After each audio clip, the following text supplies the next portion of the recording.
Hello mga kaprobinsya, welcome back sa my YouTube channel. So ayan mga kaprobinsya, maaga pa tayo nagising. Ayan, kaya muna tayo natin mga alagang native na baboy. So ayan, share ko lang sa inyo yung ginawa ko sa aking mga alagang itik. Ayan. So ayan na sila mga kaprobinsya, nilipat ko na sila dito. Kasama na nila yung kalapati. So nilipat ko sila dito mga kaprobinsya kasi malaki na sila. Tapos nung isang araw, yung isa namatay doon kasi naipit yung kanyang ulo doon sa gilid ng kawayan.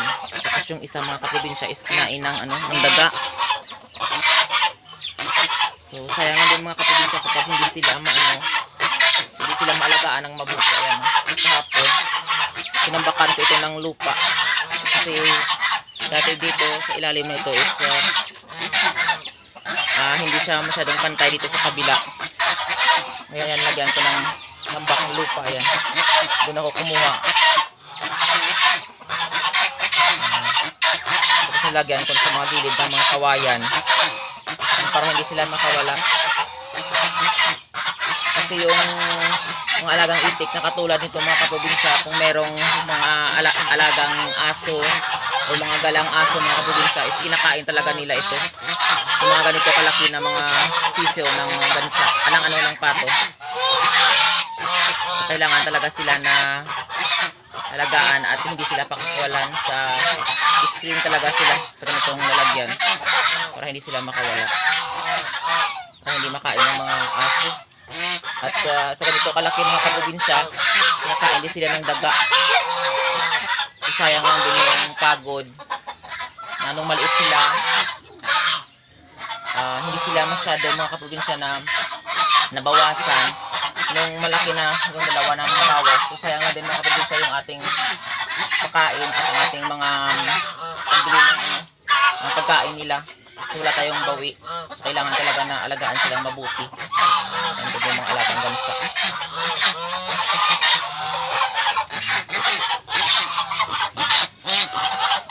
So mga kaprobinsya, yung yung apat na gansa dito na maliit dito, binalik ko na sila dito sa pinalabas ko na sila dito. Sinama ko na sila sa malaki. Ayan, dito na sila. Bait na yan. Ayan, silang tatlo. Kasi yung isa doon ko na nilagay sa kawayan na kural kasi disable yung mga kaprobinsya, yung kanilang kapatid. So silang tatlo na lang at ito. Pag maliit sila mga kaprobinsya, hindi talaga sila mailap. Pero kapag malaki na, mailap talaga. Yan. Yan yung mga malaki na yun. Yan. Ito silang tatlo. Ayun na yung mga nanay at tatay nila yun. Yan.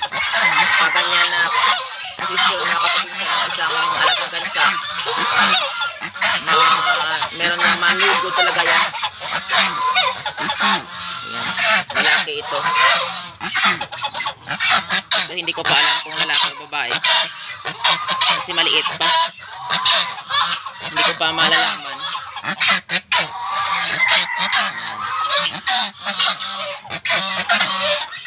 Nung March lang sila mga kaprobinsya na napisa.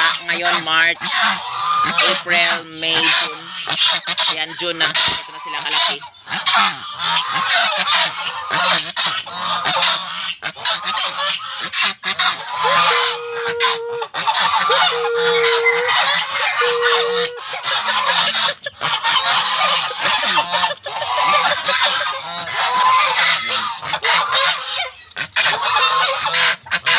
Lalaki yun.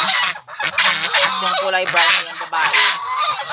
At ang lalaki ito, babae. Ito lalaki nito.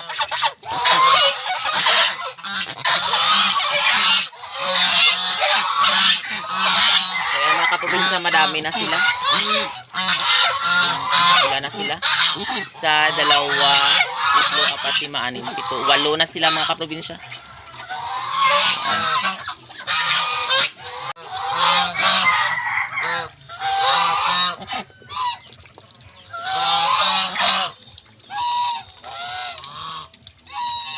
Ito yung kapatid nila. Yan. Disable. So, hindi masyado maano yung kanyang paa. Hindi masyado makalakad. So, yan dito ko na lang muna nilagay.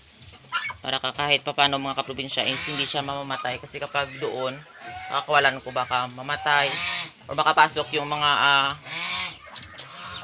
mga alagang aso na gala. So, baka isakmalin ito. Ayan. Buti na lang mga kaprobinsya, kumakain din siya. Ayan. Ayan. Okay lang din. Ito naman yung mga kulit na mga alagang manok. Ayan. Nung maliit pa siya, ganito na din yung kanyang Nung nasisiyaw sila, hindi pa. Pero mga 1 month and a half, so na ganito na siya. So buti na lang mga kaprobinsya, kumakain siya. So ayan, nakasurvive. Yan, kahit kanyan yung kanyang kalagayan, is lumaki din siya.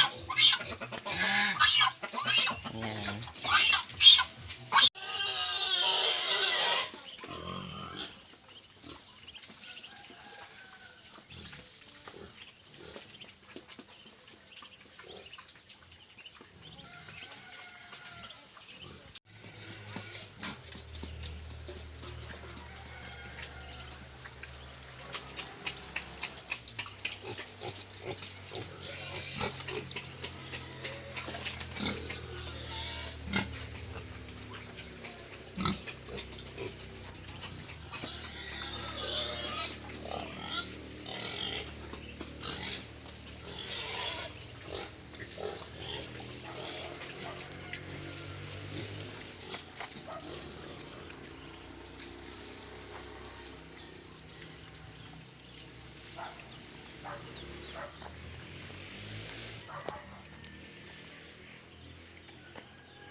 Dik. So, ayan mga kaprobinsya, malakas na siyang kumain. Ayan. Nasanay siya kasi sa yung mga gulay o yung mga kangkong, katawan ng saging, niluluto sa apoy. At yan yung pinapakain sa kanya. So ngayon, darak na lang ng mais yung pinapakain ko. Kasi mga kaprobinsya, mahirap din na magluluto pa ako, magkukuha pa ako ng ng kangkong tapos iluluto. Tapos yung katawan ng saging, mahirap din kasi madami pa rin akong trabaho at yan, yung maaga ka pa magising. Tapos kapag gabi mga kaprobinsya is meron pa akong binabantayan na lolo ko. Yan, manog 90 years old na. So yan, wala na akong time na magluto. Ayan, so buti na lang mga kaprobinsya, yung baboy na ito, yung native pigs nito is nasanay na siya. Yan, na kumakain siya ng darak ng palay at saka darak ng mais. Ayan. Yung katawan niya is bumabalik na din. Dati kasi yung kanyang ribs dito sa likuran niya, ayan makikita mo talaga ngayon unti-unti na din na bumabalik yung kanyang katawan. So yan mga kaprobinsya, maraming salamat sa walang sawang pagsusupport at panonood nyo sa aking YouTube channel. And don't forget to like, share, and subscribe to my YouTube channel. Thank you for watching and happy farming!